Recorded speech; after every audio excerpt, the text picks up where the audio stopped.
Luisito, gumagana bang ginawa mong panggagamot sa aking mister? Nagagawa kong tanggalin ang insektong libakang sa loob ng katawan ng mister mo. Subalit, tingnan mo ang loob ng kanyang balat. Kapag tinuklap ko ang balat na nakatabing sa kanyang mga sugat. Ano yan, Lolo Luisito? Bakit parang bahay ng bubuyog ang loob ng kanyang balat? Maraming mga itlog ang nakasiksik sa mga butas. Mga itlog ng insekto na nakuha ko sa kanyang sugat. Baliwala ang ginagawa kong panggagamot dahil nagawa na nilang mag-iwan ng kanilang itlog sa loob. Sakaling pumutok ang mga itlog ng libakang, ay magiging hudyat na yon ng kamatayan ni Nato. Mari, tulong! Maawa ka! Tulungan mo ko! Ano nangyayari sa iyo, Nato? Bakit walang tigil ang kamot mo sa iyong balat? Nagkakasugat ka na dahil sa walang humpay mong pagkamot. Nanunod sa kaloob-looban ng katawan ko ang kati na nararamdaman ko. Nararamdaman ko, Marina, parang mababaliw na ako sa magkahalong kirot at kati. Halika, Nato. Tutulungan kita makatayo. Dadalhin kita sa ospital ngayon din. Oo, Mari. Isugod mo na ako sa ospital. Nararamdaman ko na parang malapit na akong mamatay. Taon 1998, San Rafael, Iloilo. Nakahain na ang almusal mo, Eunice, kaya wala ka ng dahilan para hindi kumain. Aalis na ako na maaga para maabutan ko ang aking mag-asawang amo. Ikaw na rin ang nagsabi na ngayon ang huling araw na ibinigay sa inyong palugit para sa bayaran. Kahapon pa nga po sana, Nay. Humingi lamang ako ng karagdagang palugit. Ihahatid ko na rin sana kahapon kaso nakalimutan ni Sir Nato na ibigay dahil nagmamadali siyang umalis. Sumaglit ka na lang sa tanghalian para maibigay ko na sa iyo, anak, ha? Opo, pupuntahan ko na lang po kayo mamaya. Sige, mag-iingat ka. Aalis na ako, anak. Kayo rin po, Nay. Mag-iingat po kayo sa paglalakad ninyo. Anak ni Aida si Eunice sa pagkadalaga. Wala na siyang nakagisnang ama dahil ayon sa kanyang ina, mayroong pamilya ang nakabuntis sa kanya. Itinakwil na silang mag-ina matapos malaman ng kanyang ama na nagdadalang tao si Aida. Sa madaling salita, kabit ang kanyang ina. Nilalakad ni Aling Aida ang halos 5 kilometrong kalsada papunta sa bahay ng mag-asawa na kanyang pinagsisilbihan. Walang anak ang mag-asawang yun, kaya hindi ganoon kabigat ang kanyang trabaho. Kalimitan pa, wala ang mag-asawa sa bahay dahil pareho itong empleyado. Sa munisipyo nagtatrabaho ang kanyang lalaking amo at ang babae naman ay isang manager sa bangko. Tinitiis ni Aida ang mahabang lakaran sa umaga at hapon para may ipandagdag sa baon ng kanyang anak. Mababawasan pa ang kanyang sahod kapag pinili niyang sumakay papunta sa bahay ng kanyang amo. Mayroong sariling susi si Aida sa bahay ng mag-asawa para hindi na maabala ang tulog ng dalawa. Magandang umaga, Ma'am Marie. Ang aga mo naman yata, Manang Aida. Sigurado ako na may kailangan ka. Tama ba ko? Meron nga po, Ma'am. Nakapagsabi na ako kay Sir Nato kahapon, kaso nagmamadali siyang umalis kaya hindi ko na naipaalala pa. Ay nako, Manang Aida, sa susunod dumiretso ka na sa akin. Alam mo naman si Nato, palagi na lang sabong ang inaatupag niyan. May paniniwala kasi ang mga sugarol na hindi maglalabas ng pera kapag may sabong. Magiging maasim umano ang pasok ng swerte. Pero ako hindi ako naniniwala sa ganon. Ay, ganun pala yon, Ma'am. Paumanhin kung baka minala si Sir Nato dahil sa ginawa ko. Hayaan mo naman ang Aida. Hindi naman ako nagpapapaniwala sa mga ganon eh. Magkano bang kailangan mo? 200 sana, Ma'am. Pambayad sa graduation ng anak ko. Ah, talaga, Manang? Magtatapos na si Eunice sa high school? Mabuti naman kung ganon. Opo, Ma'am Marie. At alam niyo ba, isa si Eunice sa makakatanggap ng parangal sa darating na graduation nila. Napabilang ang anak ko sa hanay ng nangunguna sa klase. Isang ulirang mag-aaral ang anak mo, Manang Aida, At higit sa lahat, bilang anak, nagkaroon ng katuturan ng paghihirap mo na maigapang ang kanyang pag-aaral. Oo nga po, ma'am. Hindi na baling mahirapan ako basta nakikita kong nagsisikap ang aking anak. Masaya na ako. Yun lang ang tanging bagay na maiiwan ko sa kanya. Sige, Manang, aakyat na ako sa taas. Ipaghain mo na lang ako ng makakain. Maliligo lang ako't gagayak dahil kailangan ko na rin makapasok na maaga ngayon sa trabaho. Iabot ko na lang mamaya ang halaga na kailangan mo. Si Sir Nato po, hindi po ba siya sasabay sa inyo mag-almusal? Mamaya pa siguro papasok yun sa trabaho kaya ako na lang munang ipaghain mo.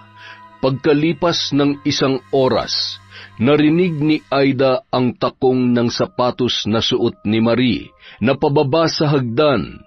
Agad siyang sumalin ng mainit na tubig sa tasa para ipagtimpla ang among babae ng kape. Manang Aida, sabayan mo na akong kumain. Kumain na po ako, ma'am, bago ko umalis sa bahay. Madaling araw pa lamang ay gising na ako para magkape. Sa bagay, nakasanayan ng katawan mo na magising na madaling araw kaya ganon. Pagkatapos ng trabaho mo, Manang Aida, pwede kang umidlip. Pakibigay mo na lang mamaya kay Eunice ang 500. Dinagdagan ko na yan. Sabihin mo dahil ginalingan niya sa pag-aaral. Maraming salamat, Ma'am Marie. Sigurado na magiging masaya si Eunice dahil mayroon pa siyang ekstrang pera. Sabihin mo sa kanya, huwag siyang titigil sa pag-aaral kahit mahirap. Walang imposible sa taong may pangarap. Makakarating ang sinabi mong yan, ma'am. Marami pong salamat ulit. O siya, ikaw nang bahala dito, Manang Aida, ha? Kailangan ko nang umalis. Mabilis na humakbang si Manang Aida palabas ng bahay para ipagbukas ng gate ang kanyang among babae. May kanya-kanyang sasakyan ang mag-asawa na kanilang gamit tuwing sila ay umaalis. Perpekto ang buhay ng dalawa dahil pareho silang pinagpala sa panlabas na itsura at pati na rin sa karera. Ang kulang na lamang ay isang anak na lalong magbubuklod sa kanilang pagsasama. Makalipas ang ilang sandali, nagluto na si Manang Aida ng tanghalian ng magising si Nato. Nag-uunat pa ito ng kanyang katawan habang malaya na naglalakad sa sala. Hindi na ito naiilang na kumilos sa bahay na suot lamang ang manipis na shorts at walang panloob. Wala namang mali siya kay Manang Aida na makita si Nato sa ganoong ayos dahil parang anak na ang turing niya sa among lalaki. Ikaw talagang bata ka. Magsuot ka nga ng damit. Paano na lang kung may ibang tao dito? Kulang na lang ay sumilip na yung manoy mo sa nipis ng suot mo. Pasensya ka na, Manang. Ganito talaga kaming mga lalaki kapag bagong gising. Palaging galit.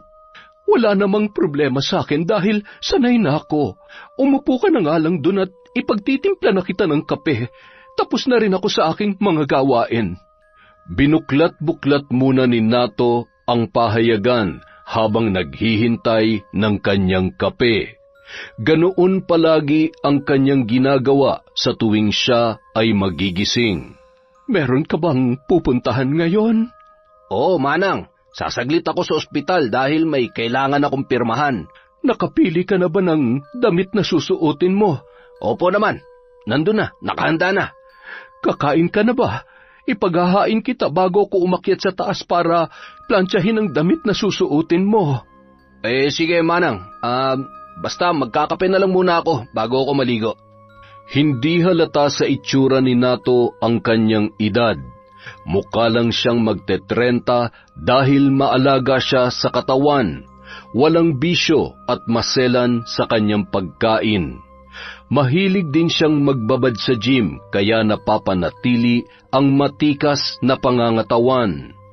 Napatigil si Nato sa pagbabasa ng dyaryo dahil sa katok na kanyang narinig sa pinto. Nagkataon na naroon si Manang Aida sa itaas, kaya napilitan siyang tumayo para usisain kung sino ang dumating. Napatakip si Eunice ng kanyang mga mata nang bumungad sa kanya ang halos hubad na katawan ni Nato na amo ng kanyang ina. Si Nato naman hindi natinag sa inakto ng dalagita, sa halip ay ngumisi pa ito ng nakakaloko.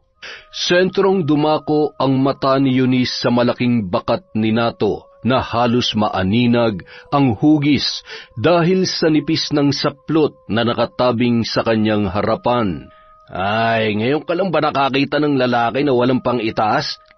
Pasensya na po, Sir Nato. Hindi lang talaga ako sanay makakita ng lalaking nakahubad. Napilitan ang lalaki na itakip ang kanyang dalawang palad sa harapan habang nakikipag-usap sa anak ng kanyang kasambahay. Pasok ka. Nandun pa si Manang Aida sa taas. Hintay mo na lang siyang bumaba dito.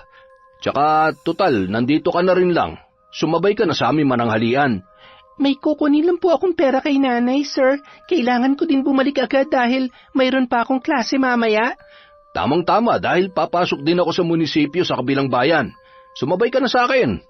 Nagmadaling umakyat si Nato sa itaas para maligo. Kakaiba ang naramdaman niyang init ng kanyang makita ang dalaga. Sinadya niyang magmadaling umakyat dahil kakaiba ang naging epekto sa kanyang pakiramdam ng dalagang anak ni Manang Aida. Si Eunice ang naging laman ng pantasya ni Nato habang nagpaparaos ng kanyang init sa katawan.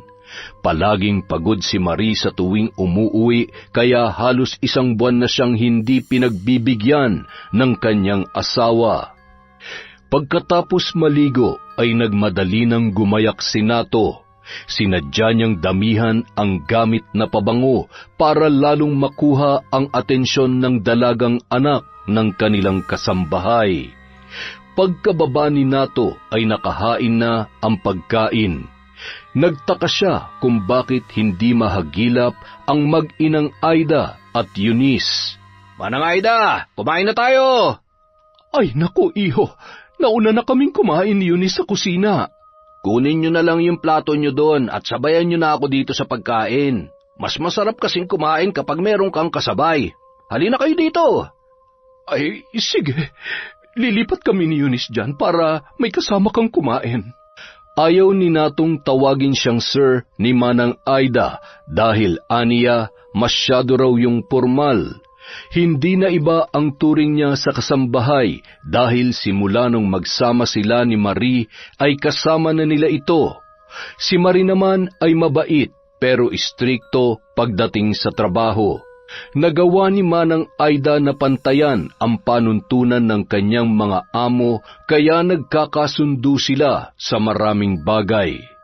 Siya nga pala, Manang Aida, naalala ko may sinabi ka sa akin kahapon. Tama ba? Pasensya na, nakalimutan kitang bigyan bago ako umalis. Ayos na yon, iho. Binigyan na ako ni Ma'am Marie kanina. Ibibigay ko lang naman kay Eunice para pambayad niya sa nalalapit niyang pagtatapos. Ilang taon na ba si Eunice, Manang? Magtatapos na pala siya ng high school? 17 taong gulang na siya. Mapalad ako sa anak ko. Maliban sa mabait ay matalino pa. Isa ang anak ko sa makakatanggap ng karangalang nangunguna sa lahat ng magtatapos. Aba, hindi lang pala maganda tong si Eunice kundi matalino pa. Mapalad ang lalaki na makakatuluyan ng anak mo, Manang Aida. Igagapang ko pa ang kolehiyo ni Eunice, iho. Yun na lang ang maaari kong maiwan sa kanya. Punta mo ako sa opisina sa susunod na linggo. Ipapasok kita bilang scholar ng munisipyo. Makakatanggap ka pa ng allowance mula sa aking opisina para hindi na problemahin ni Manang Aida ang pag-aaral mo, Eunice. Talaga, sir? Hindi ko po tatanggihan ang alok nyo. Eh, sige na. Bilisan mo nang kumain at nang makaalis na tayo. Magiging malaking tulong sa pag-aaral ng anak ko ang inaalok mo, iho. Ngayon pa lamang ay nagpapasalamat na ako sa iyo. Hindi na kayo iba sa akin, Manang Aida. Sino ba naman ang magtutulungan kundi tayo-tayo din lang, di ba? Pagkatapos kumain ay nagyaya na si Nato na umalis. Inihatid naman sila ni Manang Aida hanggang sa garahe. Sumakay si Eunice sa likuran ng sasakyan dahil nahihiya itong tumabi sa amo ng kanyang ina. Dito ka na sa harapan umupo, Eunice. Mapagkakamalan akong driver mo niyan. Ang ganda-ganda mo pa naman. Nahihiyang binuksan ni Eunice ang pintuan ng sasakyan para lumipat sa unahan. Hindi nakaligtas sa paningin ni Nato ang inasta ng dalaga na sadyang mahiyain. Ay nako, pwede ba huwag ka na mahiya sa akin?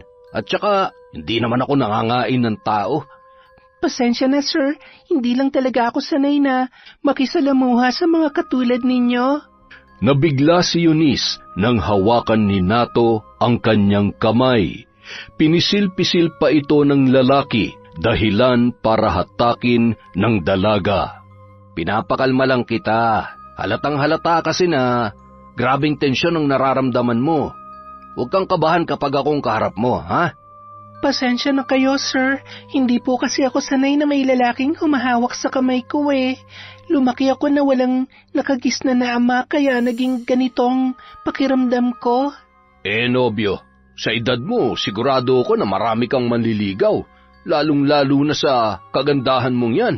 Opo, meron po akong nobyo, sir, pero mataas po ang respeto niya sa akin. Matagal din ang inabot bago ko naging kampante na makasama siya. Ibig sabihin ay wala ka pang karanasan? Karanasan sa ano po, sir? Wala. Kalimutan mo na ang sinabi ko. Paminsan-minsan, nahahalata ni Eunice na dumadaplis ang kamay ni Nato sa kanyang hita. Ipinagsawalang bahala niya na lamang yun dahil hinahawakan nito ang kambyo ng sasakyan habang nagpapatakbo. Napapansin din niya na napapadalas ang paglunok ni Nato habang nagmamaneho ng sasakyan. Pagparada ay nagmadaling lumabas si Eunice. Aminado ang dalaga na may kakaiba sa pakikitungo sa kanya ng amo ng kanyang ina. Eunice, sandali lang. Ayos na po ako dito, Sir Nato. Maraming salamat po sa paghatid. Idagdag mo na to sa binigay ni Manang Aida. Alam ko na marami kang kailangang bilhin para sa paparating na pagtatapos mo. Nag-aalangan si Eunice na tanggapin ang 2,000 na iniaabot sa kanya ni Nato. Nako, sobra-sobra na po ang halagang ibinibigay nyo, Sir Nato. Pasensya na pero hindi ko po ito matatanggap. Tanggapin mo na. Gusto mo ba na magtampo ako sa'yo? Total kusang loob ko naman na binibigay. Wala akong hinihinging kapalit niyan. Sige na, tanggapin mo na dahil kailangan ko nang umalis. Maraming salamat po. Mag-iingat po kayo sa pagmamaneho. Aasahan kita sa opisina ko sa susunod na linggo, ha? Ipapasabi ko na lang kay Manang Aida kung anong araw ka pupunta sa opisina. Salamat po ulit, Sir Nato. Matamis ng ngiti ang iniwan ni Nato bago muling pinaandar ang makina ng kanyang sasakyan. Sinundan na lamang ng tingin ni Eunice ang papaalis na si Nato bago pumasok sa kanyang paaralan. Sino yun, Eunice? Pamilyar sa akin ang mukha ng lalaking yun, ah. Si Sir Nato yon, amo ni nanay. Empleyado siya ng munisipyo sa kabilang bayan. Oo nga, tama. Sa MSWDO, siyang boss doon. Inaalok nga ako na maging scholar sa kolehiyo eh. Pinapapunta ako sa susunod na linggo sa kanyang opisina. Ay nako, mag-iingat ka sa lalaking yun dahil balita ko, mahilig daw yun sa mga dalaga. Lalong-lalo na yung katulad mo na maganda at makinis ang balat. Siguro naman kahit papano may respeto siya kay nanay. Matagal nang naninilbihan sa kanila ang nanay ko. Hindi ko rin siya lubusang kilala, basta mag-iingat ka lang sa kanya. Sakaling makaramdam ka ng kakaiba sa pakikitungo niya sa'yo, dumistansya ka na kaagad. Ang mga ngaso na gutom ay hindi mamimili ng kanyang biktima. Basta tugma sa kanyang panlasa, agad niya yung susunggaban. Ayan na naman tayo sa malalalim mong palaisipan, Joseph eh. Pumasok na nga lang tayo sa loob. Halika sa kantin, ililibre kita ng paborito nating kwek-kwek. Uy, talaga? Ililibre mo ako sa kauna-unahang pagkakataon? Pasensya na, ngayon lang ako nagkaroon ng extra eh. Alam mo naman ang sitwasyon namin ni nanay. Oo naman, memoryado ko ng kwento ng buhay mo, kaya naiintindihan kita. Kaya masasabi ko na ikaw ang best friend ko. Hanggang sa makarating sa opisina ay hindi nawaglit sa isipan ni Nato ang nararamdaman niyang pagnanasa sa anak ng kanyang kasambahay. Ganoon si Nato kapag may tumatak sa kanyang isipan na makakagising sa natatangi niyang pagnanasa. Aminado siyang may kakaiba sa kanyang ugali dahil kapag may natipuhan siyang babae, hindi yun basta-basta mawawala sa kanyang isipan. Ilang dalaga na ang kanyang nabuntis at sapilitang ipinalalaglag ang sanggol na nabubuo sa kanilang sinapupunan. Ganoon ang nagiging kalakaran sa tuwing magbubunga ang kanyang kahayupan. Naturingan siyang huwaran na kawani ng kawang gawa, pero ang totoo ay ginagamit niya lang ang tanggapan para mapagtakpan ang kanyang gawain. Pagkatapos ng klase ay agad na umuwi si Eunice para ibalita sa kanyang nanay ang pagbibigay sa kanya ni Nato ng malaking halaga. Anak, binigyan ka ni Nato ng pera kaya kailangang meron siyang makita na binili mo. Sapat ng 500 na ibinigay mo, Nay. May natitira pa nga na mahigit 200. Sapat na yun para pambili ng bestida at tsinelas. Itatago ko na lamang ang pera na binigay ni Nato sa iyo, anak. Malaking ambag ng halagang ito para sa nalalapit mong pagpasok sa kolehiyo. Samantala, pagod nang nakauwi si Marie kaya hindi niya napansin ang mister na mayat maya'y bumabangon sa kanilang higaan. Sa buong magdamag ay gising si Nato. Paulit-ulit lang siyang umiinom ng tubig dahil sa init na kanyang nararamdaman. Init ng pagnanasa para sa dalagitang anak ng kanilang kasambahay. Paulit-ulit na bumabalik sa kanyang isipan ang inosente at maamong muka ni Eunice. Napilitan si Nato na bumaba para libangin ang kanyang sarili. Kailangan na mabuhusan ng malamig na tubig ang kanyang katawan para maibsan ang naninigas niyang damdamin. Bandang 5:30 ay dumating si Manang Aida. Nagtaka ang babae kung bakit gising na ang kanyang among lalaki. Kalimitan ay tinatanghali yon ng bangon. Ang aga mo naman yatang gumising, iho. Meron ka bang pupuntahan? Oo, Manang Aida. Kailangan ko makapasok na maaga dahil may dadaluhan akong pagtitipon. Pagsisinungaling ni Nato sa kanilang kasambahay, gustong-gusto niya nang usisain si Manang Aida kung kailan pwedeng pumunta sa kanyang opisina si Eunice. Pinipigilan niya lamang ang kanyang sarili dahil umiiwas siyang magduda si Manang Aida na mayroon siyang interes sa anak nito. Salamat nga pala, iho, sa ibinigay mong regalo kay Eunice, ha? Sinabi niya sa akin na binigyan mo siya ng malaking halaga. Iyon ba, Manang? Galing yun sa opisina. May ibinibigay kaming gantimpala para sa mga karapat-dapat na mga estudyante. Ibinigay ko lang naman ng mas maagang para kay Eunice. Huwag mo na lang banggitin kay Marian tungkol sa bagay na ito, ha? Makakaasa ka, iho. Nagtatanong nga si Eunice kung kailan siya pupunta sa opisina mo. Sabik na talaga ang batang yun na pumasok sa kolehiyo. Mabuti naman, Manang Aida, nabanggit mo. Bukas sabi mo sa kanya, pwede na. Mga bandang 4:00 ng hapon para maisabay ko na lang siya pauwi. Ay, sige, iho. Asahan mo na pupunta si Eunice sa opisina mo bukas. Sigurado na matutuwa ang batang yon kapag ipinaalam ko sa kanya. Sige, Manang Aida. Aakyat na ako sa taas at baka magising si Marie. Hahanapin ako nun kapag wala ako sa tabi niya. Pakidamay mo na nga rin pala ako sa agahan at sa pagtitimpla mo ng kape, ha? Iba ang inaasahan ni Nato na mangyayari sa pagpunta ni Eunice sa kanyang opisina. Sinadya niyang papuntahin ang dalaga ng alanganing oras para magkaroon siya ng sapat na pagkakataong masimulan ang kanyang plano. Gagamitin ni Nato ang hangarin ng dalaga na makatapos sa pag-aaral para makuha niya ang kanyang gusto. Nato, himala yata na sumabay ka sa akin mag-almusal. Anong napapanaginipan mo nakaraang gabi? Hindi ko na maalala. Pero kailangan kong pumasok na maaga ngayon dahil minamadali na ako ni Mayor na matapos ang payroll sa makakatanggap ng ayuda. Alam mo na, gagamitin sa eleksyon. Ayun! Tapos pumayag ka naman na gamitin ang opisina mo para mamili ng boto? Hindi naman pamimili ng boto yun. Gusto lang ni Mayor na tumatak sa kanilang isip na mula sa kanyang liderato ang natatanggap nilang ayuda. Ibang klase ka rin no? Mula naman yun sa buwis na binabayaran nating lahat. O siya, sige na. Tama ka na, Marie. Alam ko na kung saan pupunta ang usapang ito. Gustuhin ko naman na sumalungat sa kagustuhan ni Mayor. Wala naman ako magagawa. Ayon nga sa kasabihan na kapag mahirap maglayag sa malaking alon, magpaanod ka na lang kung ayaw mong tumauban sinasakyan mong bangka. Kung sa bagay, kailan pa ba naging malinis ang politika sa Pilipinas?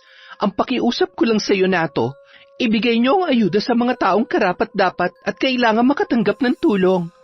Yun nga ang gusto kong mangyari kaya inuuna kong mga taong malalapit sa akin. Bukas nga nakatakdang pumunta si Eunice sa opisina para sumalang sa pagsasala. Nagbibigay nga ako ng scholarship sa hindi ko kakilala. Kay Eunice pa kaya na anak ni Manang Aida. Kailangan pa ba talagang sumalang si Eunice sa screening? Hindi pa ba sapat na patunay na walang katuwang si Manang Aida sa pagpapalaki sa kanyang anak? Isa pa nato, matalino si Eunice, kaya karapat-dapat talaga silang mag-ina na makatanggap ng tulong mula sa gobyerno. Bahagi lang naman ang prosesong pagdadaanan ni Eunice. Mahirap na baka sabihin ng mga empleyado sa departamento ko na mayroon akong kinikilingan. Baka gayahin pa nilang ganong sistema. Sa bagay, may punto ka naman doon. Pagkatapos mag-almusal ay naghiwalay na ang mag-asawa para pumasok sa kani-kanilang trabaho. Pagdating ni Nato sa kanyang opisina ay agad na kumunot ang kanyang noo. Mabilis niyang hinatak ang isang dalagita na halata ang nakaumbok na tiyan. Agad niyang binuksan ang pinto ng kanyang sasakyan at pasalampak na isinakay ang dalagita. Pinaharurot ni Nato ang pagpapatakbo, papalayo sa kanilang opisina. Anong ginagawa mo rito, Janine? Sinabihan na kita na huwag mo akong pupuntahan sa opisina. Balak mo pa yatang dungisan ang pangalan ko Binigyan na kita ng pera para lubayan mo ako. Ano pang kailangan mo sa akin? Napayuko na lamang ang dalaga at nagunahan sa pagpatak ang kanyang mga luha sa magkabila niyang pisngi. Ano ba talagang problema? Bakit pa bigla-bigla kang sumusulpot sa harapan ng opisina ko? Paano ko kayo makakausap kung hindi ko kayo pupuntahan sa opisina nyo? Mula nung bigyan nyo ako ng malaking halaga, tumigil na kayo sa pakikipagkita sa akin. Di ba sinabi ko naman sa iyo na mayroon akong asawa? Hindi ako pwede makisama sa iyo. Masisira ang reputasyon ng pamilya ko. Kaya lang naman ako pumunta para malaman mo na buntis ako. Nakita ko nga. Hindi ka kasi nag-iingat. Nakalimutan mo na ba? Sa pilitan yung ginawa mo sa akin tapos sasabihin mo na hindi ako nag-iingat. Binaboy mo lang ako. Pasalamat ka wala kaming sapat na kakayahan para idemanda ka. O sige na, tama ng drama. Ipalaglag mo yung sanggol. Dadaling kita sa aborsyonista ngayon mismo. Kailangan walang maiwan na bakas na may namagitan sa atin. Napakasama mo talaga. Ginagamit mong kahinaan naming mahihirap para maabuso mo kami. Manahimik ka nga dyan. Baka dumilim ang paningin ko, tuluyang kita dito. Huwag mo akong sasagarin. Batid ni Janine na may kakayahan si Nato na gawin ang kanyang pagbabanta. Tumahimik na lamang ang dalaga at kinimkim ang galit na gustong-gusto ng sumabog. Gustuhin man niya na buhayin ang sanggol, ngunit wala siyang sapat na kakayahan para yun ay alagaan. Parehong nakaratay sa ospital ang kanyang mga magulang dahil sa nakakahawang sakit. Pumayag siyang gamitin ni Nato kahit labag sa kanyang kalooban. Malaking halaga ang naging kapalit ng kanyang pananahimik. Ngunit isang araw, nagulat na lamang si Janine nang tumigil na si Nato sa pangungulit sa kanya. Wala siyang magawa, kaya naisip niya na gamitin ang kanyang ipinagbubuntis para makahingi ng pera kay Nato. Papayag ako na ipalaglag ang sanggol at ibabaon na lamang sa limot ang lahat sa isang kondisyon. Aba, ibang klase ka rin Sa huling pagkakataon ay nakahanap ka pa rin ng alas para mahuthutan ako ng pera. Sa'yo ko lang naman natutunan to. Ano? Papayag ka ba o hindi? Magkano bang kailangan mo para manahimik ka na talaga ng tuluyan? 50,000 piso. kapalit ng pananahimik ko at pagpayag na ipalaglag ang sanggol na nasa aking sinapupunan. Binuksan ni Nato ang kanyang bag at inilabas ang makapal na bugkos ng pera. Ibinato niya pa yun sa kandungan ni Janine para ipakita ang kawalang respeto sa dalaga. 100,000. Ayaw ko nang makikita ang pagmumukha mo. Siguraduhin mo lang na hinding-hindi na magkukrus ang landas natin. Kapag may ginawa kang kalokohan, may paglalagyan ka sa akin. Nagkakaintindihan ba tayo? Matutupadan na pagkasunduan natin, Nato. Pagkatapos kong ipalaglag ang sanggol, hindi mo na ako makikita pa. O sige na, tama ng drama. Sobrang laking halaga na niyan. Kaya siguradong tutupad ka na sa usapan natin. Kapag ginulo mo pa ako, alam mo kung anong kaya kong gawin. Dinala ni Nato si Janine sa kilalang aborsyonista sa probinsya ng Iloilo. Pagpasok pa lang ni Nato ay kilala na siya ng babae. Palatandaan na hindi yun ang unang pagkakataon na pumunta siya doon. Kasalukuyang nagsisigarilyo ang matandang babae nang dumating sina Nato at Janine. Napakatulis mo talaga, Renato. May nadali ka na naman. Ilang buwan na yan? Hindi ko alam. Siguraduhin mo lang na maliligpit na maayos at hindi sisingawan tungkol dito, ha? Areglado. Ang bayad. Iniabot ni Nato ang pera sa matandang aborsyonista at agad na pinapasok si Janine sa isang kwarto na nagsisilbi niyang klinika. Kumpleto sa gamit ang naturang lugar na ayon sa matanda ay pag-aari ng isang politikong doktor sa Iloilo. Iginapos ang kamay at paa ni Janine para masiguro ni Nato na hindi makakatakas ang dalaga. Agad na tinurukan ng gamot para pumutok ang kanyang panubigan at manganak ng maaga. Bago pa makatapos si Ising ay nakaalis na si Nato.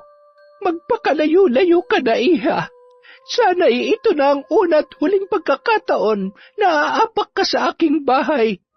Lumayo ka sa lalaki na katulad ni Nato na mapagsamantala at hayok sa kamunduhan. Manyakis si Nato at may sakit sa pag-iisip. Magiging kawawa lamang ang kanyang mabibiktima. Samantala, habang naglalakad si Eunice palabas ng eskwelahan, ay palihim siyang sinusundan ng isang matandang babae. Nakasuot ang matanda ng purong itim na damit. Umaabot sa lupa ang laylayan ng kanyang kasuotan. Malayo-layo na ang distansya ni Eunice mula sa kanyang paaralan nang kanyang mapansin ang presensya ng matandang babae na sumusunod sa kanya.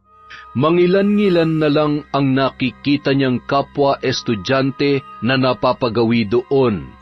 Kinutuban si Eunice ng masama sa maaaring gawin ng matanda kapag wala na talagang dumadaan na tao. Nagdesisyon ang dalaga na punahin ang ginagawa ng matanda na pagsunod sa kanya. May kailangan ka ba, Lola? Bakit sunod kayo ng sunod sa akin? Kanina pa kita napapansin na kung saan ako liliko ay doon ka rin dumadaan. Ano bang pakay mo sa pagsunod sa akin? Ako si Luz Biminda, ang nagluwal sa iyong ama. Katulad mo, Apo, inabando na rin ako ng walang hiya mong ama. Wala siyang utang na loob pagkatapos kong ibigay ang lahat sa kanya. Hindi man lamang siya nakaalala na bisitahin ako. Ayaw ko na matulad sa nanay mo ang iyong kapalaran, kaya bago ko mawala, ay gusto kong iwanan sa iyo ang natatangi kong pamana. Natatanging pamana, Lola? Ano po yun? Tanggapin mo ang itim na kahong ito, Apo. Buksan mo lang ang kahon na iyan kapag dumating ang araw na nakaranas ka ng pang-aabuso. May sapat na kakayahan ang kahon para ikaw ay may pagtanggol. May nakalakip na liham sa kahon na yan na maaari mo lamang mabasa kapag dumating na ang pagkakataong yun. Pwede kang sumama sa amin, Lola, ni Nanay. Kami na mag-aalaga sa inyo. Magiging sagabal lamang ako sa buhay ninyong mag-ina. Gusto ko lang maibigay sa iyo ang pamana ko habang may sapat pa akong lakas. Sigurado na ito na ang huling pagkakataon na tayo ay magkikita. Mag-iingat ka, Apo. Malupit ang mundo, kaya sana'y magpakatatag ka. Magsasalita pa sana si Eunice, ngunit nang iangat niya ang kanyang muka ay wala na ang matandang babae sa kanyang harapan.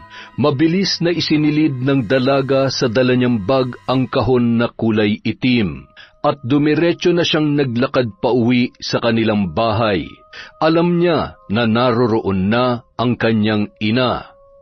Malayo pa lamang si Eunice ay agad na nahagip ng kanyang paningin ang isang pamilyar na muka. Matyaga itong nakaupo sa harap ng kanilang bahay. May hawak itong palakol at pawis na pawis. Napalitan ng kasiyahan ang pagod na muka ng binata nang siya ay makita nito. Hindi mo na kailangan gawin yan, Mike. Marami pa naman kaming panggatong sa loob. Ikaw din ang nagsibak ng mga yon na nakaraang linggo. Ayos lang, Eunice. Maigi ng ganito kaysa magsayang ako ng oras sa kabubuhat para makapag-ehersisyo. Sa ganitong paraan ay nagkaroon pa ng silbi ang pagpapapawis ko. Huwag ka mag-alala, sisiw sa akin ng ganitong gawain. Ano na lang ang sasabihin ng nanay mo? Hindi ka nga daw nag-iigib ng tubig dahil ayaw niyang magkaroon ng kalyo yung kamay mo eh. Naniwala ka naman kay nanay. Kagaya ko lang yun na puro kalokohan ang lumalabas sa bibig. Kasintahan ni Eunice si Mike. Ang kanilang relasyon ay halos 2 taon na. Magalang at mabait na bata si Mike, kaya napamahal na ito kay Manang Aida. Simula nang maging nobyo ni Eunice si Mike ay ito na ang gumagawa ng mabibigat na gawain sa kanilang bahay. Halos araw-araw itong pumupunta sa kanila pagkatapos ng kanyang klase. Halika, Mike.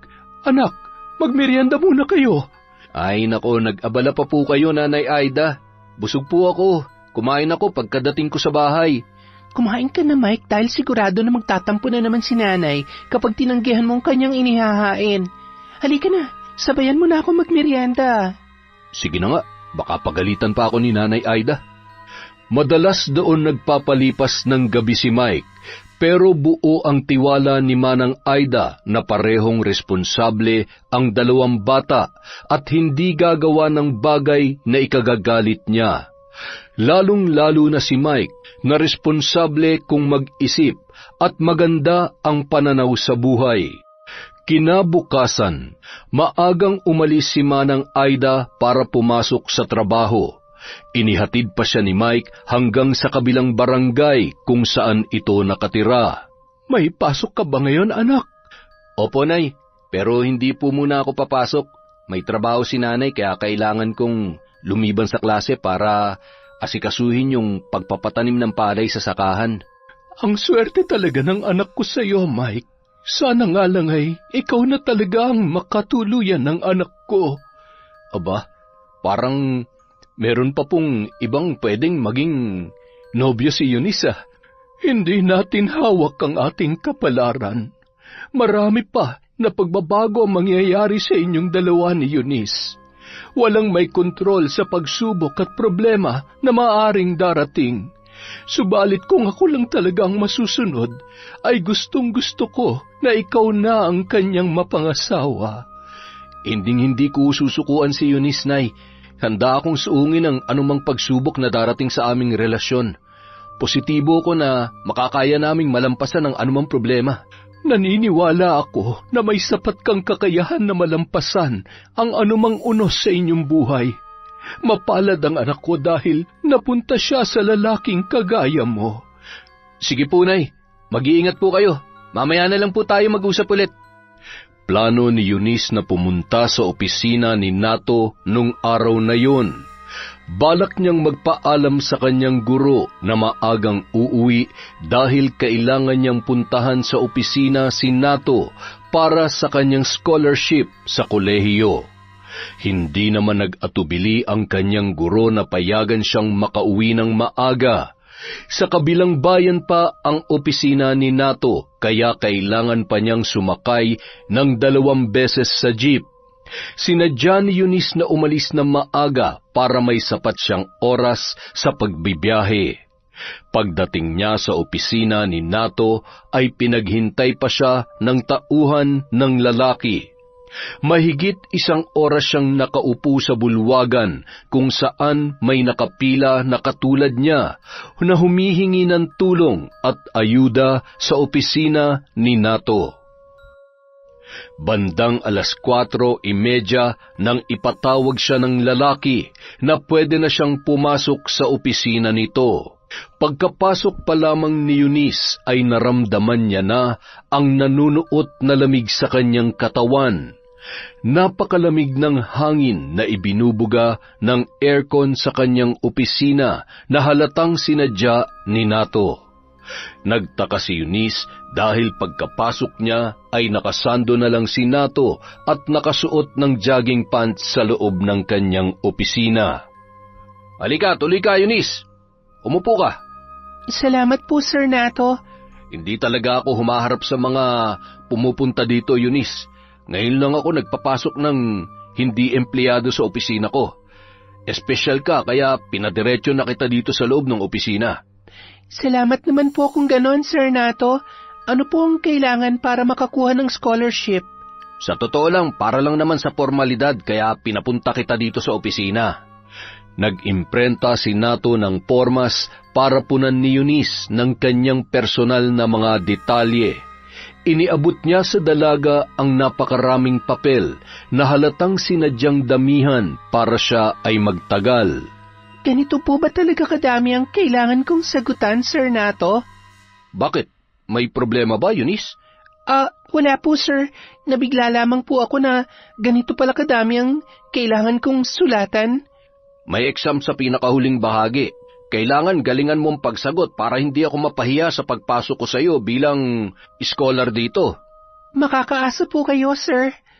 Iniwanang mag-isa ni Nato si Eunice sa kanyang opisina. Kakaiba ang ngiting sumisilay sa kanyang muka bago lumabas. "O, paano, Eunice? Maiwan muna kita dito sa loob ng opisina ko, ha? Babalikan na lang kita mamaya kapag tapos mo ng sagutan lahat yan." Sige po, Sir Nato. Salamat po ulit. Ang totoo, gusto lamang ni Natong masiguro na walang taong matitira sa loob bago simulan ang kanyang balak kay Eunice. Nang makalabas ang huling empleyado sa kanyang opisina, ay agad siyang bumalik sa kanyang silid. "O ano, Eunice? Nahihirapan ka bang sumagot sa exam?" Hindi naman po, sir. Sa katunayan, patapos na po ako. Sinadya ni Natong idikit ang kanyang malapad na dibdib sa batok ng dalaga. Naaamoy niya na ang gamit na pabango ng dalagita na lalong nagpadagdag sa init na kanyang nararamdaman. Bahagyang napadistansya si Eunice nang maramdaman niya ang pagdikit ng katawan ni Nato sa kanyang batok. Nanindig ang kanyang mga balahibo nang maramdaman ang init na nagmumula sa hininga ng lalaki. Sir Nato, may problema po ba? May takot na saad ng dalaga. "Mukhang naiilang kayata sa akin, Eunice." Hindi naman po sa ganon, sir. Hindi lang talaga ako sanay na may dumidikit na ibang katawan sa aking balat. "Napakaswerte naman ng nobyo mo, Eunice." Huwag naman po kayong ganyan, Sir Nato. Kinakabahan po ako sa inyo eh. "Bakit ka namang kakabahan? Mabait naman akong tao, lalo na kapag magandang kaharap ko." Sir Nato, pwede bang ilayo niyo yung katawan niyo sa akin? Kinakabahan po ako. Baka po hindi ko matapos tong exam na binigay niyo sa akin. Nanginginig si Eunice sa takot nang maramdaman niya ang nakabukol sa harapan ni Nato na bumubunggo sa kanyang tagiliran. Nasa 8 gulang na ang dalaga para maunawaan ang ginagawa ng lalaki. Nakayakap na si Nato sa kanyang balikat at naririnig niya ang mabilis na paglunok nito ng kanyang laway.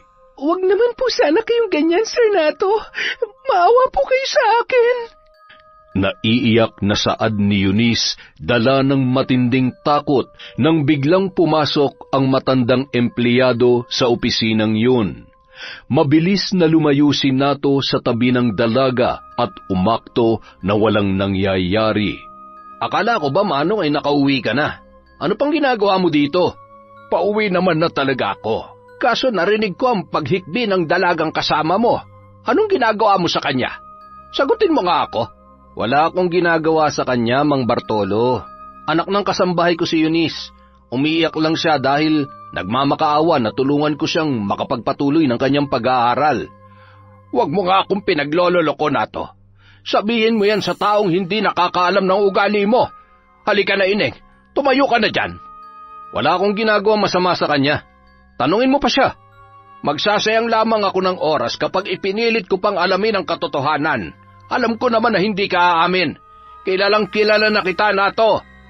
Sinamahan ni Bartolo na makalabas si Eunice at pinasakay ng tricycle para makauwi sa kanilang bahay. Ineng, sabihin mo sa magulang mo ang nangyari. Kailangan na malaman niya ang kahayupang ginagawa ni Nato. Maraming salamat po, Sir Bartolo. Sigurado na may nangyaring masama sa akin kung hindi kayo dumating. Pasensya ka na, Ineng. Isang hamak na driver lamang ako sa munisipyo. Wala akong sapat na otoridad para banggain si Nato. May pamilya din ako na umaasa sa akin. Ito lang ang pinagkukunan namin ng kabuhayan. Pangako, Sir Bartolo, hindi kayo madadamay. Sa halip ay kailangan ko pang magpasalamat dahil naglakas loob ka na tulungan ako. Nagmadali namang sumakay si Nato sa kanyang kotse at pinaharurot ang takbo noon. Dumiretso siyang umuwi sa kanilang bahay para maabutan si Manang Aida. Nakahinga ng maluwag si Nato nang makita niya sa loob ng kanyang bahay ang matanda na abala sa pagluluto ng hapunan. Ang aga mo yatang nakauwi, iho. Masama ba ang pakiramdam mo? Hindi naman po, Manang Aida. Maaga lang natapos ang trabaho ko kaya naisipan kong umuwi na maaga. Gusto kong magliwaliw saglit dahil halos buong araw akong abala sa dami ng kailangan tapusin sa opisina. Ay, ganun ba? O ano, gusto mo ba ng merienda o mainom?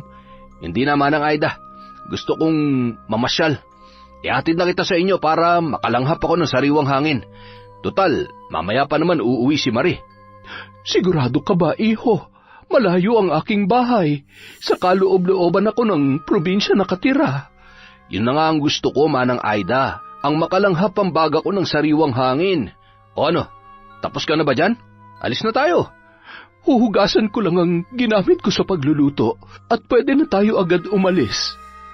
Nanibago si Manang Aida dahil sa tagal niyang naninilbihan sa mag-asawa ay yun ang kauna-unahang pagkakataon na pinaglaanan siya ni Nato ng oras na ihatid pauwi sa kanyang bahay.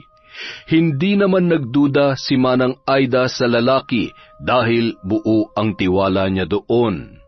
Eunice, hindi ako papayag na sirain mong pangalan ko na matagal kong inalagaan. Hindi ako magdadalawang isip na patayin kayo mag-ina sakaling magkamali ka magsumbong sa nanay mo.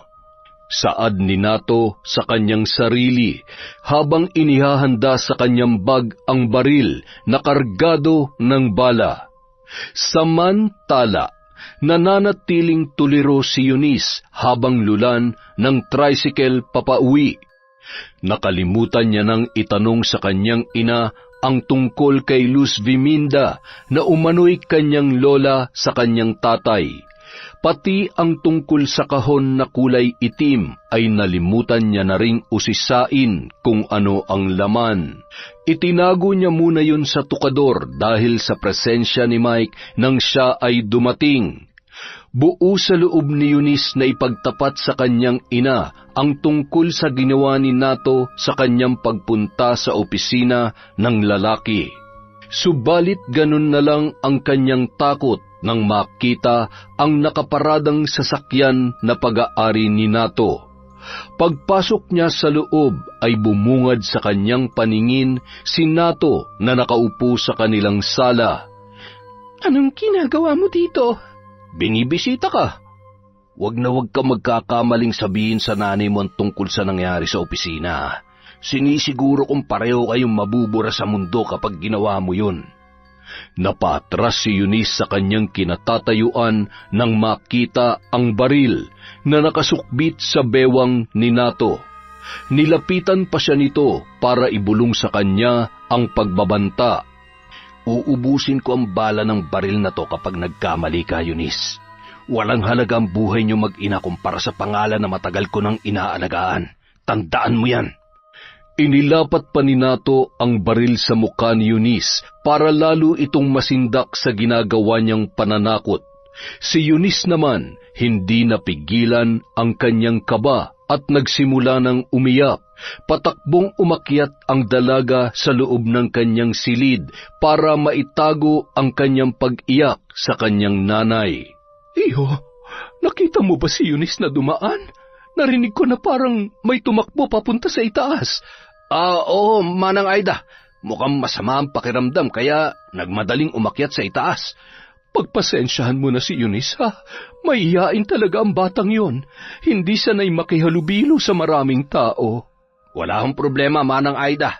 Hayaan mo na siyang magpahinga dahil siguradong maraming ginawa yun sa school, lalo na't patapos na ang huling taon niya sa high school. Ay, teka nga pala. Gusto mo ba maghapunan? Ipaghahain kita. Pagpasensyahan mo na lamang kung ano ang meron kami. Ay, Manang Aida naman, wag na po. Pauwi na rin si Marie. Sigurado na magtatampo yun kapag hindi ko sinabayan sa hapunan.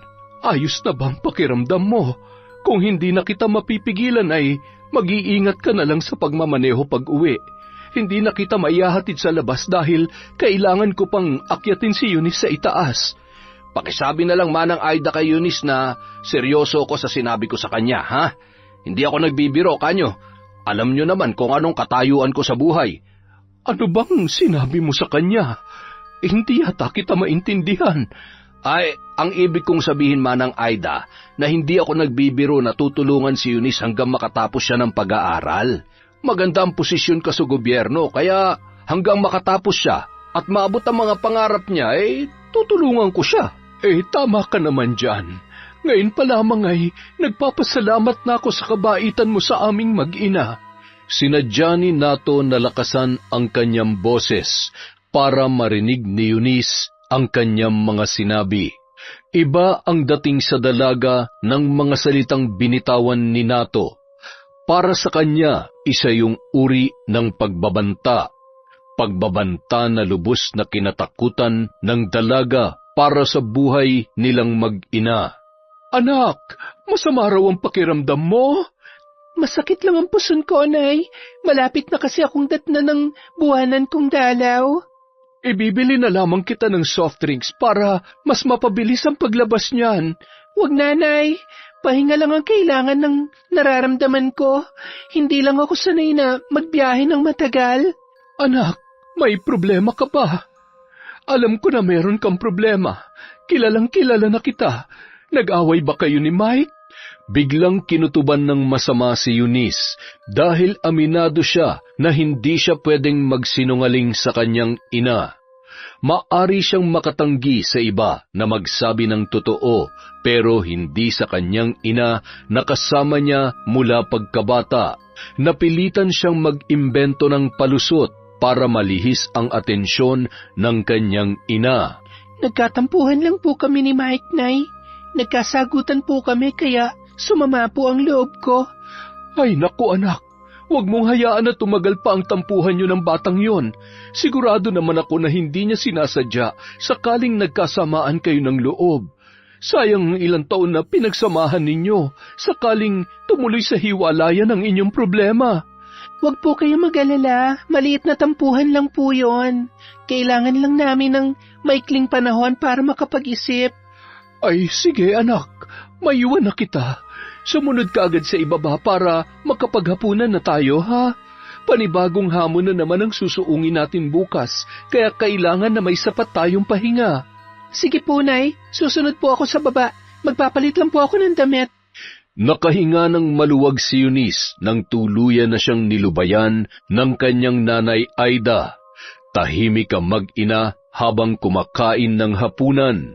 Naintindihan naman ni Manang Aida na mayroong pinagdadaanan ang kanyang anak. Nakatulugan na ni Eunice ang pag-iyak hanggang sa sumapit ang kalagitnaan ng gabi. Nagising siya dahil sa huni ng mga insekto sa kanyang silid. Nararamdaman din ng dalaga ang mga insektong gumagapang sa kanyang katawan. Napabalikwas siya sa kanyang higaan at nagmadaling tinungo ang pindutan ng ilaw. Bumulaga sa dalaga ang napakaraming libakang sa sahig. Nagtaasan ang kanyang balahibo sa kulay ng libakang na maihahalin tulad sa sariwang dugo. Inakala ng dalaga na dugo ang nakakalat sa ilalim ng kanyang higaan, ngunit bigla siyang natakot nang isa-isang nagsigalawan ang mga nakatumpok na kulay pula sa sahig. Nagsunuran ang mga libakang pabalik sa tukador na kinalalagyan ng kahon na ibinigay ng kanyang lola Luzviminda. Nagmadali siyang bumangon para halungkatin ang tukador na pinagtaguan niya ng kahon. Pilit niyang hinahanap ang mga libakang na kulay pula pero wala siyang matagpuan kahit isa sa loob ng kanyang tukador. Gusto pa sanang ipagpatuloy ni Eunice ang paghahanap, pero biglang pumasok sa kanyang silid ang kanyang nanay Aida. Ayos ka lang ba, anak? Kinabahan ako. Akala ko ay may nangyari ng masama sa'yo. Ano ba ang problema, anak? Bakit bigla ka na lamang nagising? Wala po, Nay.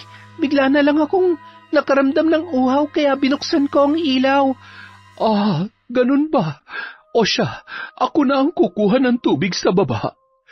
Ayaw mag-alala ni Eunice ang kanyang ina, kaya pinili niyang ilihim ang mga kakatuwang bagay na kanyang nararanasan.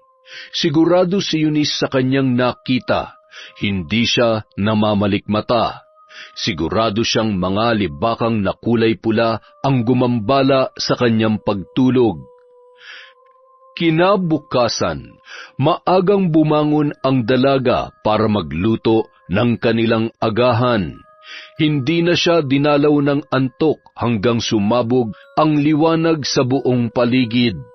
Sa kabilang banda, taimtim na nag-isip ng paraan si Nato kung paano niya mapapasunod si Eunice na pumayag sa nais niyang mangyari.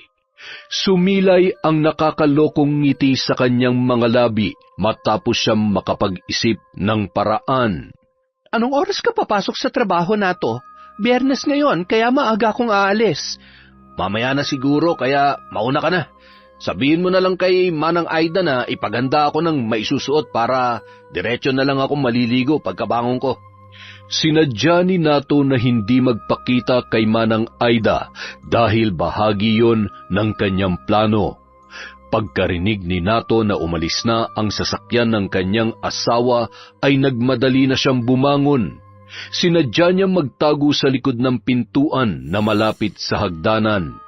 Inabangan niya ang pagdaan ni Manang Aida at pasalisin niya itong itinulak sa hagdan.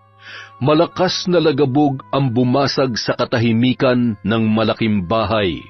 Bumagsak si Manang Aida sa huling baitang ng hagdan na wala ng malay.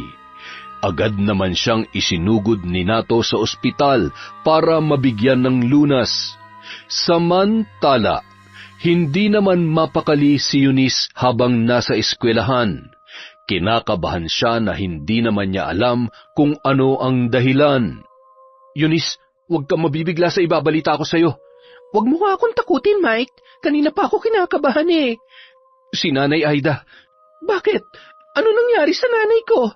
Pumunta dito sa school ang amo niyang babae para ipaalam sa'yo na isinugod nila si Nanay Aida sa ospital na aksidente raw. Kanina ka pa nila hinahanap kaso hindi ka nila makita. Nagpasya na lang silang umalis para puntahan si Nanay Aida. Samahan mo ko, Mike. Puntahan natin ang nanay ko. Nagmamadaling umalis sina Eunice at Mike para sundan ang kanyang ina sa ospital. Nadatnan niya ang amo ni Aida na nakaupo sa labas ng silid kung saan kasalukuyang inooperahan ang kanyang ina. Mabuti, Eunice, at nakasunod ka agad. Kailangan ko munang umalis dahil may naiwan pa akong trabaho sa bangko. Babalik na lamang ako mamaya, ha? Si Nato na munang bahala sa inyo. Sige na, Marie. Asikasuhin mo na ang trabaho mo. Pagkalipas ng mahigit 1 oras ay lumabas na ang doktor. Sinabi niya na kailangang isugod agad sa syudad ang kanyang ina dahil wala silang sapat na gamit para isagawa ang operasyon sa kanyang ulo. Mayroong namuong dugo malapit sa kanyang utak na kailangang maalis kaagad. Lalong nakaramdam ng lungkot si Eunice dahil sa sinabing yon ng doktor. Kakailanganin nila ng malaking halaga para maisagawa ang operasyon. Saan naman ako kukuha ng pera para ipantusto sa operasyon ni Inay? Susubukan ko, Eunice, na humingi ng tulong kila nanay. Pagkaalis ni Mike ay agad siyang kinausap ni Nato. Abot tenga ang ngiti nito dahil mukhang umaayon sa kanyang plano ang lahat. Halika, Eunice. Meron akong gustong ialok sa'yo. Takot man ay napilitang sumama ang dalaga dahil sa takot niya sa maaaring mangyari sa kanyang ina. Dinala siya ni Nato sa labas para kausapin. Handa naman akong tustusan ng gamutan ni Manang Aida. Kaya lang, sa panahon ngayon ay wala nang libre, kaya kailangan na mayroon kang ibibigay kapalit sa pera na gagastusin ko para sa operasyon ng nanay mo. Anong gusto mong kapalit? Mamaya na ako maniningil. Sa ngayon ay kailangan muna natin madala si Manang Aida sa syudad para maagapan ang kanyang kalagayan. Ang kailangan ko lang marinig mula sa iyo ay pumapayag ka sa kondisyon ko. Batid ni Eunice na seryoso ang lagay ng kanyang ina. Naghahabol sila ng oras at wala ng panahon para ipagpaliban o maantala ang paglipat nila ng ospital. Pumapayag ako sa kondisyon mo. Wala na akong ibang magagawa pa. Dinala ng ambulansya si Manang Aida sa syudad para agad na maoperahan. Pagkatapos ng operasyon ay agad na ipinasok si Aida sa ICU dahil kasalukuyan pa rin siyang nasa kritikal na kondisyon. Naoperahan na nanay mo, Eunice. Laking gastos nun. Paano ba yan? Ito na ang oras ng paniningil. Handa ka na ba magbayad? Tuliro at wala sa sarili na sumunod na lamang si Eunice sa kagustuhan ng amo ng kanyang ina. Dinala ni Nato ang dalaga sa isang motel at paulit-ulit na ginalaw. Halos magdamag siyang nagpakasasa sa murang katawan ng dalaga. Kinabukasan, inapoy ng lagnat si Eunice dahil sa ginawa sa kanya ni Nato. Pinainom siya ng lalaki ng gamot hanggang sa bumaba ang kanyang lagnat. Basta sumunod ka lang sa gusto kong mangyari kung gusto mo magtuloy-tuloy ang gamutan ng nanay mo. Nandidiri ako sa aking sarili. Kinasusuklaman kita. Lulunukin ko lahat ng kahayupan mo dahil kailangan ko mailigtas si Inay. Tumahimik ka nga dyan. Huwag na huwag kang gagawa ng bagay na makakasira sa akin. Hindi lang kayo mag-ina makakaya kong burahin sa landas ko kung hindi pati ang bagito mong nobyo. Demonyo ka! Ang katulad mo hindi dapat ginagalang at binibigyan ng respeto. Sabihin mo na kung anong gusto mong sabihin.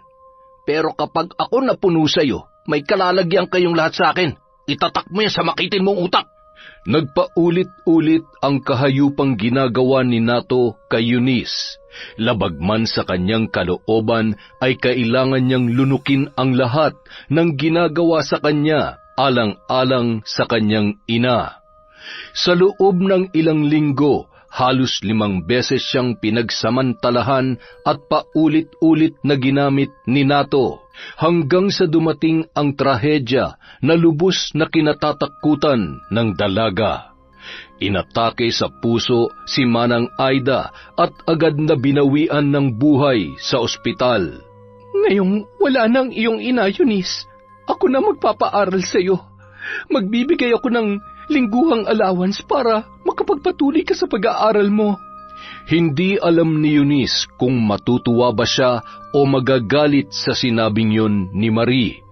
Mister ng babae ang dahilan kung bakit nandidiri siya sa kanyang sarili. Isang araw, sinadya siya ni Nato sa kanyang paaralan para palaan. Huwag ka lang magkakamaling magsumbong sa asawa ko kung gusto mo pang makitang buhay ang bagito mo, nobyo. Kaya kong idamay pati ang buong pamilya niya. Diyan ka naman magaling eh. Ang abusuhin ng katulad namin na mahihina. Umalis ka na! Pagkalipas ng ilang buwan, nakaramdam ng kakaibang pagbabago si Eunice sa kanyang katawan. 5 buwan na siyang hindi dinadatnan ng buwanang dalaw. Sigurado na mayroon ng laman ang kanyang tiyan dahil paminsan-minsan ay may nararamdaman siyang gumagalaw. Naglakas loob si Eunice na ipagtapat sa kanyang matalik na kaibigan ang lahat na nangyari sa kanya. Hindi lang ikaw ang naging biktima niya, kundi marami pa. Isang pinsan kong si Janine na nakaranas ng pang-aabuso sa kanya. Katulad mo, Eunice, kahirapan din na nagtulak sa kanya para patusin ang inaalok ng Mang Nato na yun. Dinala ni Joseph si Eunice sa kanyang pinsan para personal silang magkausap. Isinalaysay ni Janine kay Eunice ang kanyang masaklap na karanasan sa kamay ni Nato. Pagkauwi ay naalala ni Eunice ang sinabi ng kanyang lola Luz Viminda. Nagmadali siyang halungkatin sa tukador ang itim na kahong ibinigay sa kanya ng matanda. Nagulantang si Eunice sa laman ng kahon na yun. Isang garapon na mayroong mga insektong libakang na kulay pula. Isang libreta na mayroong nakalimbag na mga dasal. Mga kwintas na mayroong nakaguhit na mata. Isang bugkos ng sinulid na kulay pula at luyang itim. Natatandaan ni Eunice ang sinabi ng kanyang lola na mayroong nakalakip na liham sa kahon na kanyang ibinigay. Nang basahin niya ang sulat ay naging malinaw na ang lahat. Isang batikang mambabarang ang kanyang lola Luz Viminda at ipinapamana sa kanya ang kakayahan noon. Nabanggit ng matanda sa liham na nakasulat sa libreta ang ritual kung paano niya mapapagana ang kanyang kakayahan. Binasa ni Eunice ang libreta at kanyang nalaman na kailangan niya ng isang sanggol na galing mismo sa kanyang sinapupunan para mapagana ang ritual. Ang ritual na magbubukas sa kanyang kakayahan sa pambabarang. Naalala ni Eunice ang kwento ni Janine na pinsan ng kanyang matalik na kaibigan na si Joseph. Kinabukasan, nakipagkita si Eunice kay Nato para sa isang mahalagang pakay. Eunice, hindi ko inaasahan na muli ka magpapakita sa akin. O ano, nasabik ka ba sa ginagawa natin? Sabihin mo lang dahil handa naman akong pagbigyan ka. Ang taas naman ang tingin mo sa sarili mo.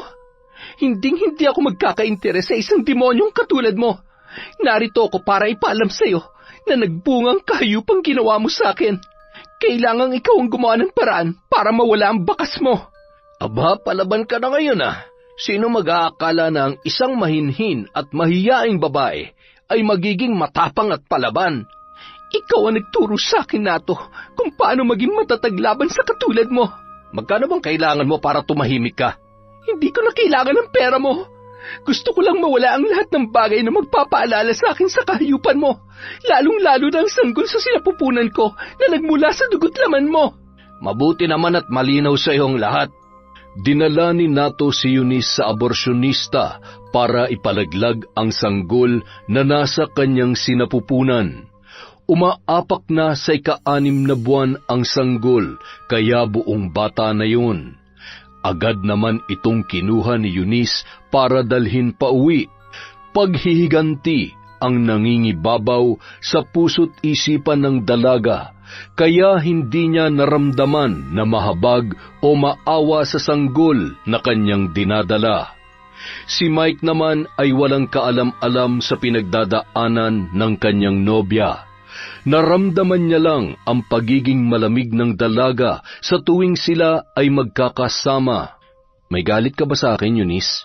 Pasensya ka na kung wala akong nagawa nung panahon na kailangan mo ng tulong. Hindi ako galit sa iyo, Mike. Maraming nangyari simula nung namatay si nanay. Wala kang kasalanan kaya huwag mong sisihin ang sarili mo.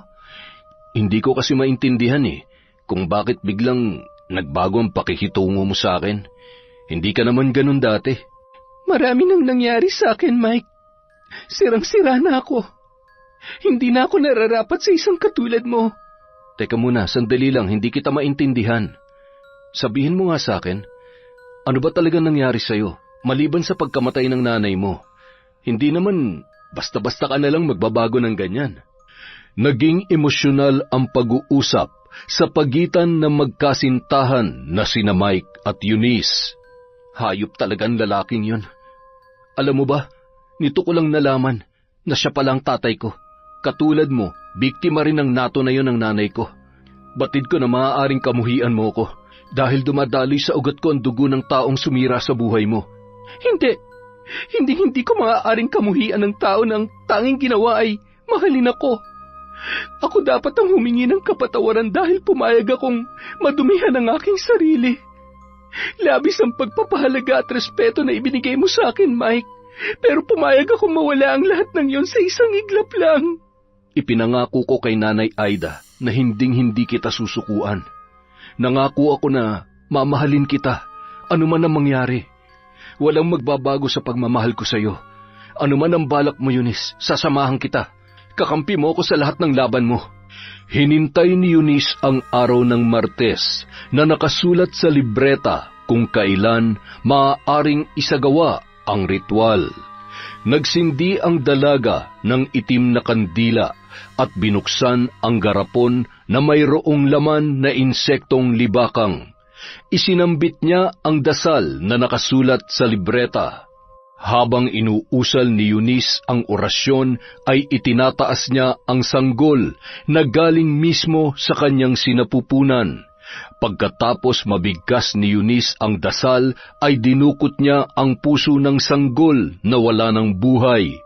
Nagsigapangan ang mga insektong libakang sa buong katawan ni Eunice, papunta sa kanyang dalawang kamay na punong-puno ng dugo. Nilantakan ng mga insekto ang puso ng sanggol na dinukot ng babae sa kanyang walang buhay na anak. Napahiyaw si Eunice sa sobrang galit habang unti-unting inuubos ng mga insekto ang puso ng kanyang anak. Hindi pa nakontento ang mga insekto sa puso ng sanggol, kaya isinunod nila ang katawan noon. Mabilis na naubos ng mga libakang ang malambot na katawan ng bata. Samantala, nananahimik lamang si Mike sa isang sulok habang nasasaksihan ang ginagawa ng kanyang nobya. Ano nang susunod mong plano? Ngayong nagawa mo ng ritual na nakasulat sa libreta ng lola mo. Sisimulan ko na ang paghihiganti kay Nato, na punot dulo ng paghihirap ko. Gawin mo ang tanging bagay na magpapalaya sa puso mo na punong-puno ng galit. Noong mismong araw na yon, isinagawa ni Eunice ang pambabarang kay Nato. Buong-buo sa loob niya nakitilin ang buhay ng lalaking sumira sa kanyang kinabukasan. Marie, tulong! Maawa ka! Tulungan mo ako! Ano nangyayari sa iyo, Nato? Bakit walang tigil ang kamot mo sa imbalat? Nagkakasugat ka na dahil sa walang humpay na pagkakamot mo. Nanunuot sa kaloob-looban ng katawan ko ang katinaking nararamdaman. Marie, parang mababaliw na ako sa magkahalong kirot at kati. Halika na to. Tutulungan kita makatayo. Dadalhin kita sa ospital ngayon din. Buti pa nga, isugod mo na ako sa ospital. Nararamdaman ko na parang mamamatay na ako sa tindi ng katig ito. Nato, anong uri ng insektong nakasiksik sa higaan mo? Ngayon lang ako nakakita ng ganitong uri ng insekto sa buong buhay ko. Tingnan mo rin ang likod ko. Kanina pa ako may nararamdamang gumagalaw dyan. Ay, Diyos ko! Nato, Tinadtad ng butas ang likod mo ng mga insektong yon. Sumuot pa sila sa loob. Nakikita ko pa ang kanilang buntot na umuusli sa ginawa nilang sugat. Maawa ka, Marie. Dalhin mo na ako sa ospital. Hindi pa ako handang mamatay. Oo, Nato. Dadalhin kita sa ospital. Hihingi lang ako ng tulong sa mga kapitbahay natin. Isinugod ni Marie sa ospital ang kanyang asawa. Pinagtulungan ng kanilang kapitbahay na sumaklolo sa mag-asawa para maibaba si Nato at madala sa ospital. May nakapagsabi kay Marie na maaaring nabiktima si Nato ng nakamamatay na barang. Pinayuhan si Marie ng kanyang kapitbahay na kung sakaling hindi tumalab ang ginagawang panggagamot ng doktor, huwag siyang magdadalawang isip na lumapit sa albularyo. Nagkatotoo ang sapantaha ng kapitbahay ni Marie. Blanko ang mga doktor sa sakit na maaaring dumapo kay Nato. Makailang ulit na silang nagpalipat-lipat sa mga ospital, ngunit lalo lang lumalala ang kalagayan ng kanyang asawa. Hanggang sa magdesisyon si Marie na lumapit sa isang albularyo. Pinayuhan siya ng albularyo na agarang ilabas sa ospital si Nato at dalhin pa uwi.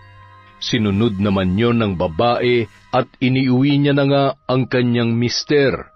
Doon na nagpunta ang albularyo na kinuha ni Marie para sumubok na maisalba ang kanyang buhay. Kumpirmado, Marie. Biktima ang mister mo ng nakamamatay na uri ng barang. Marami naman akong narinig ng mga taong nakaligtas sa barang, Lolo Luisito. Handa ako magbayad ng kahit magkano, basta iligtas mo lang ang aking mister. Oo, Marie. Marami ang nakakaligtas sa barang. Subalit ibahin mo ang tumama sa mister mo. Ito ang uri ng barang na gumagamit ng insektong pamaham. Ang pamaham ay maaaring gagamba o libakang. Libakang ang insekto na ginamit ng mambabarang. Plano ng mambabarang na tudasin na ang mister mo. Ganoong kalaki ang galit niya sa iyong asawa. Mabait ang mister ko. Sa katunayan ay marami na siyang natulungan, Lolo Luisito. Siya lamang ang tanging nakakaalam.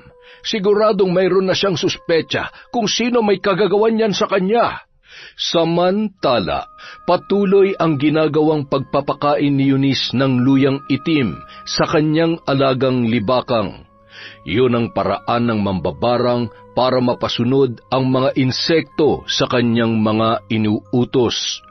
Patuloy lang ang babae sa kanyang pagsasagawa ng ritual para lalong mapatibay ang ginagawa niyang pambabarang kay Nato. Kumuha si Eunice ng isang libakang at kinabitan yon ng tali na kulay pula. Bakit mo kinakabitan ng tali ang insekto, Eunice?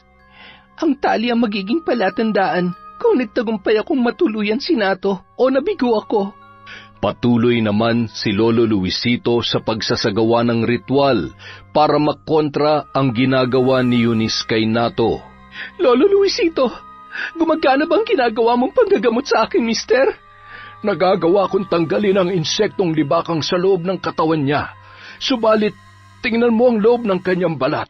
Kapag tinuklap ko ang balat na nakatabing sa kanyang mga sugat. Ano yan, Lolo Luisito? Bakit parang bahay ng bubuyog ang loob ng kanyang balat? Maraming mga itlog ang nakasiksik. Itlog yan ang insektong nakuha ko sa kanyang sugat. Baliwala ang ginagawa kong panggagamot dahil nagawa na nilang mag-iwan ng kanilang itlog sa loob. Sakaling pumutok ang mga itlog ng libakang, magiging hudyat na yon ng kamatayan ni Nato. Hindi ko lubos maisip na mangyayari ang ganito sa mister ko. Sino kaya ang taong nagtanim ng abot langit na galit kay Nato para magtulak sa kanya na gawin ang ganitong katinding parusa? Pinilit ni Marie si Nato na umamin sa maaaring dahilan, kaya humantong siya sa ganoong kalagayan. Ganun na lamang ang pagkabigla ni Marie nang sa wakas ay ipinagtapat ni Nato sa kanya ang lahat. Sinabihan niya si Nato na yon ang tanging paraan para siya ay matulungan. Pati ang ginawa niyang pagtulak kay Aida sa hagdan para lamang mapilitan si Eunice na ibigay ang kanyang sarili dahil sa kanyang panggigipit. Ginawa ni Lolo Luisito ang lahat ng kanyang nalalaman para lamang mailigtas si Nato, pero sa huli ay nabigo pa rin yun. Pumutok ang mga itlog ng libakang na diniposito sa katawan ng lalaki. Nagsilabasan ang mga libakang at tinadtad ng butas ang katawan ni Nato. Nagsiritan ang masaganang dugo sa kanyang buong katawan hanggang sa tuluyan ng sumuko si Nato dahil sa labis na paghihirap. Naging kulay itim ang sinulid na ikinabit mo sa paa ng insekto, Eunice. Anong ibig sabihin nun? Patay na si Nato. Patay na ang taong sumira sa buhay ko at sa lahat ng babaeng inabuso niya. Sana kasabay ng pagkamatay niya ang pagpapalaya mo sa galit na naipon sa iyong puso. Oo, Mike. Pipilitin kong makabangon para sa'yo. Para sa atin. Nagpasya ang dalaga na pumunta sa burol ni Nato bilang respeto kay Marie, na walang hinangad kundi ang makabubuti para sa lahat. Hindi man diretsahan na sinabi ni Marie kay Eunice na siya ang pumatay sa asawa nito, subalit sapat na ang makahulugang salita na binitawan ng babae para mapagtanto ni Eunice ang kanyang tinutukoy. Gusto ko lamang ipaalam sa iyo na inamin ni Nato sa akin na siya ang tumulak kay Manang Aida sa hagdanan. Naiintindihan ko ang iyong pinanggagalingan. Sana matuto ka magpatawad at manumbalik sa kabutihan. Sa burol ng kanyang asawa, nabunyag kay Marie ang iba pang babaeng naging biktima ni Nato. Nabunyag din ang katotohanan na si Mike ay anak din ni Nato sa isang babae na kanyang ginahasa nung hindi pa sila nagsasamang dalawa. Kinausap ni Marie si Mike at sinabi sa binata na ibibigay sa kanya ang kalahati ng ari-arian na naiwan ni Nato. Muling nagkaayos at lalong tumibay ang samahan ni Marie at Eunice. Nagtapos muna sa pag-aaral sina Eunice at Mike bago sila nagpakasal at bumuo ng sariling pamilya kasama si Marie na palaging nakaalalay sa kanila.